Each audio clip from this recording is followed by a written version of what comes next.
nouvelle performance que signent ces jeunes danseurs monégasques. L'équipe junior de danse sportive remporte le titre ultime aux États-Unis à Orlando, celui de champion du monde. Ils réussissent dans un premier temps les concours français de salsa, bachata et kizomba pour ensuite accéder au sélectif européen World Latin Dance Cup. Après avoir gravi les échelons, la finale mondiale leur permet de concrétiser un rêve, un véritable sentiment de travail accompli pour ces jeunes sportifs. Ils ont représenté en groupe la bachata, auquel ils ont eu donc le titre de champion du monde. Et aussi, ils ont fait vice-champion du monde en salsa groupe. Et ils ont aussi passé toutes les qualificatives, donc sur toute la semaine. C'était un système de points. S'ils avaient les points nécessaires, ils montaient sur les étapes. J'ai pris seulement les juniors. On a aussi des enfants, mais seulement les juniors, même si les enfants ont gagné. Donc c'était une première année pour nous, une première expérience. Donc voilà, on s'est concentré vraiment sur les ados. On avait deux équipes, deux chorégraphies, deux disciplines. Donc la salsa et la bachata. Voilà, la bachata qui est une danse qui nous vient de République dominicaine à la base, donc avec un pas de base latéral 1, 2, 3, 4, 5, 6, 7, 8. Et puis la salsa, donc une danse latino-américaine avec des origines à la fois à cubaine et aussi aux États-Unis. Et donc le pas de base est 1, 2, 3, 5, 6, 7. Âgée d'à peine 11 ans, Lola vit sa passion depuis presque une dizaine d'années. La petite danseuse passe son temps libre à répéter avec sa troupe. Même si elle n'envisage pas d'en faire son métier aujourd'hui, la jeune monégasque ne cache pas son envie d'aller toujours plus loin. À l'annonce du résultat, Lola n'y croit pas vraiment, surtout qu'elle intègre l'équipe tardivement. Là, j'y croyais pas. J'espère au moins la 3e place pour moi. Et après, quand ils disaient les personnes et qu'après, on a entendu en première place notre prénom, on a sauté de joie, quoi. C'était un moment émouvant. Quand il nous a dit qu'on pouvait aller au championnat du monde, j'étais grave contente et du coup, on a foncé. Les préparations, c'était plus compliqué parce qu'il fallait faire beaucoup d'acrobatie et beaucoup d'entraînement du coup. On s'entraînait beaucoup les week-ends.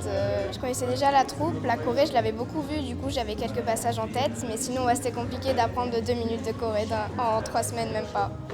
Anthony danse depuis 9 ans au sein de l'ASM Danse Sportive, une passion que lui transmet sa tante dès son plus jeune âge. À 15 ans, il voit son rêve se réaliser, il devient lui aussi champion du monde au prestigieux concours de danse latine. Après avoir tout donné sur scène et une attente interminable, les résultats tombent et c'est le soulagement. On ne réfléchit plus, on ne sait pas ce que ça représente, le monde c'est énorme et nous on en est champions, non mais on s'en rend pas compte, en plus nous tous ensemble, c'est juste génial en fait. De le vivre à 10 là, c'est incroyable. C'était grandiose, hein, vraiment. Avoir une scène aussi grande et aussi habillée devant des juges internationaux et aussi important en fait, de voir vraiment devant soi nous juger, c'était vraiment une très bonne expérience. Est-ce que tu aimerais en faire ton métier peut-être un jour ? Si possible, ouais. On peut vivre de la danse à très haut niveau. Je ne sais pas si vous connaissez Karen et Ricardo, qui sont deux danseurs incroyables, 2 exemples à suivre. Donc j'aimerais bien être les prochains Karen et Ricardo. 5, 6, basic, 1. Les bras les filles et 1. Rumba sur le côté. 1. Et salsa derrière.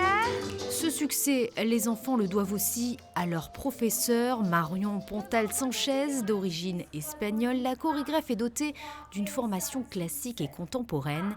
Après des études d'art du spectacle, elle poursuit à l'heure actuelle un doctorat, tout en menant une carrière internationale.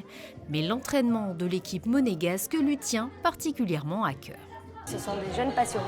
Ils sont tombés dans la danse par hasard, peut-être comme une maman qui emmènerait son enfant à la danse. Et puis voilà, c'est le coup de foudre. On dessale aussi ceux qui ont un peu plus de capacité physique. Et puis du coup, on les met dans les groupes un peu élites, entre guillemets, les groupes performance. C'est aussi que ce n'est pas leur culture. Donc il faut leur transmettre la culture. Il faut les préparer physiquement et mentalement. Parce que c'est à la fois une danse artistique et aussi une danse sportive. Donc voilà, on fait un travail de préparation à la fois d'étirement, entraînement acrobatique, entraînement de guidage et on travaille aussi les expressions du visage pour la partie artistique. La petite troupe pourrait bien se lancer en tout nouveau défi, celui de participer à une émission télé sur le concept de Danse avec les stars version junior, une belle vitrine pour la principauté.